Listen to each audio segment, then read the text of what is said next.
Hi everyone, welcome back to my channel. In today's video, we are going to find the area of this yellow shaded region, which is inside a rectangle with the height of 8. And we have two circles. One of them has the radius of 3 and the other one is 2. So how to find the area? We know that the area of this yellow shaded region is equal to the area of the rectangle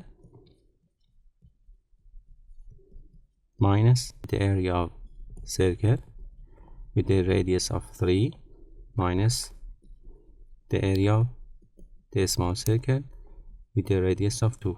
First, if we draw a line parallel to this line from the center of this circle to the base, and another line from the center of this big circle parallel to this line to the base divides into 3 segments. This segment is equal to this segment, so we have 2 here, and also if we draw a line here, this segment, which is the radius of the big circle, is equal to this segment.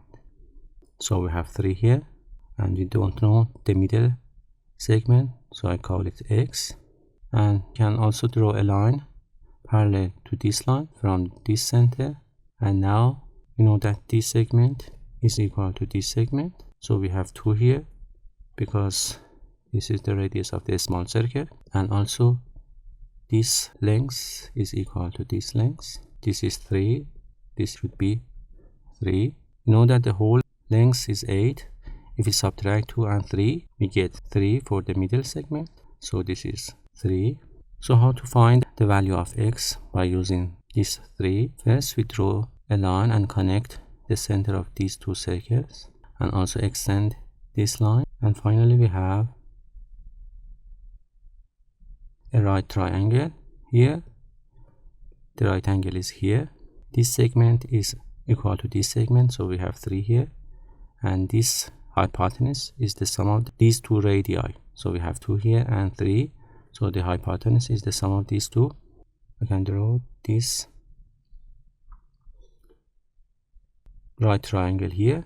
This is 3, this is 5, and this is X, because this segment is equal to this segment, so we have X here. So we can use Pythagorean theorem. We can write 5 squared is equal to 3 squared plus X squared. We have 25 is equal to 9 plus X squared, and if we subtract 9 from both sides, we get 16 is equal to X squared, and finally we have X is equal to 4. Now we can use the X to find the value of the base, which is the whole length of the base is 3 plus 4 plus 2, which equals 9. So we can now write 9 times 8 minus the area of this circle, pi times 3 to the power of 2 minus pi times 2 to the power of 2, and we can simplify it. 72 minus 9 pi minus 4 pi, and we have 72 minus 13 pi, and if we use calculator, the area is 31.2. So this is the final answer to the problem. I hope you enjoyed this video. Thanks for watching and have a good time.